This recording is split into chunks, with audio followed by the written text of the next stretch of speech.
Hi friends, मैं जयंकर सिंह आज आपको बताऊंगा न्यूरॉन्स जो क्या होती हैं। Fundamental unit of nervous system. Nervous system की फंडामेंटल यूनिट होती है और यही सबसे लॉन्ग सेल्स होती हैं। So let's start the video.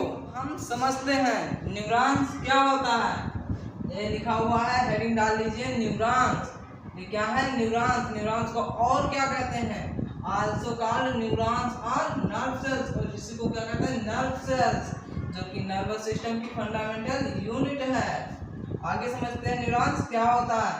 Neurons are the fundamental unit of brain and nervous system. इसके कहने का मतलब है न्यूरॉन्स ब्रेन और नर्वस सिस्टम की फंडामेंटल यूनिट है।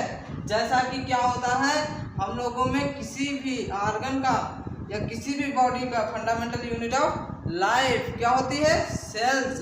सेल्स क्या होती है? Fundamental unit of life. उसी प्रकार यहाँ पर क्या होता है? न्यूरॉन्स क्या है? Fundamental unit of brain and spinal cord. आगे देखते हैं, the cells responsible for receiving sensory. इसके कहने का मतलब जो ये सेल्स है, न्यूरॉन सेल्स है, ये क्या होती है? रिस्पॉन्सिबल होती है किसके लिए? सेंसरी रिसीविंग के लिए। जो सेंसरी रिसीविंग होती है, इसमें न्यूरॉन्स होती है, वो अलग अलग टाइप होते हैं न्यूरॉन्स के, वो आगे बताएंगे क्या होते हैं। जो सेंसरी न्यूरॉन्स होती हैं वो क्या करते हैं? Receiving input from the external world. इसके कहने का मतलब है ये जो एक्सटर्नल या बाहरी संसार है उसका क्या करती हैं? ये इनपुट करती है। यहाँ से जब आप कभी कहीं पर जल जाए, जैसे ही टच होगा तो क्या करें? सेंसरी होती है। सेंसरी न्यूरॉन्स जाकर के डायरेक्ट ब्रेन के पास सिग्नल पहुंचाती है। फिर आगे क्या कहता है?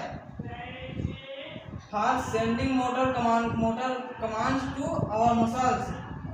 इसके कहने का मतलब है जो मोटर न्यूरॉन्स होती हैं, वो क्या करती हैं? ब्रेन टू जो मसल्स तक का जो कमांड्स होता है वो पहुंचाते हैं। कौन? Motor neuron.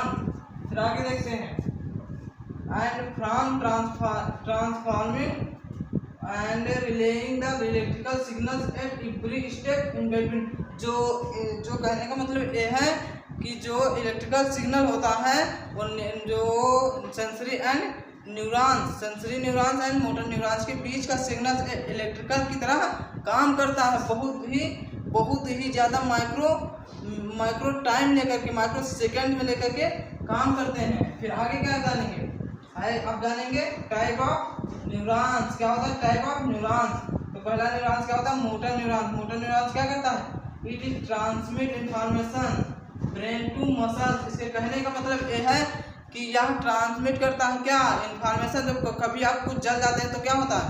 वो इंफॉर्मेशन ब्रेन से न्यूरॉन्स होती है, neuron direct brain to muscles तक पहुंचाती है कि यहाँ पर जल गया तुरंत।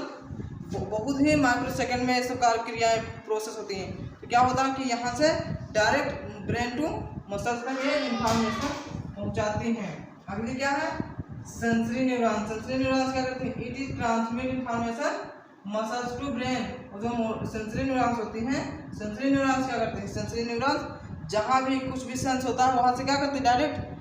डायरेक्ट सेंस ब्रेन तक पहुँचाती है। मसल से ब्रेन तक कहीं भी आप जले कटे वहाँ से क्या पहुँचाएंगे? सिग्नल या इंफॉर्मेशन डायरेक्ट कहाँ पहुँचाएंगे? ब्रेन तक। और फिर आगे क्या है? इंटर न्यूरॉन्स क्या होती है? It is transmission between motor and sensory neurons. कहने का मतलब जो हमारी मोटर न्यूरॉन्स होती हैं और सेंसरी न्यूरॉन्स होती हैं, ले जाने वाली प्रोसेस में ले जाने वाली इंफॉर्मेशन और लाने वाली इंफॉर्मेशन के बीच में जो कार्य होते हैं उनको क्या कहते हैं? Inter neurons. ये बीच का कार्य करते हैं, जो प्रोसेस आने और जाने का कार्य करते हैं। तो आई होप आप लोग समझ चुके होंगे कितने प्रकार के न्यूरॉन्स होते हैं, न्यूरॉन्स क्या होता है, न्यूरॉन्स किसे कहते हैं। फिर आगे आपको बताते हैं इसके स्ट्रक्चर के बारे में, कौन सा पार्ट कहाँ पर होता है, किस प्रकार से कार्य करते हैं और न्यूरॉन सेल्स किस प्रकार की होती है, उनका स्ट्रक्चर कैसा होता है।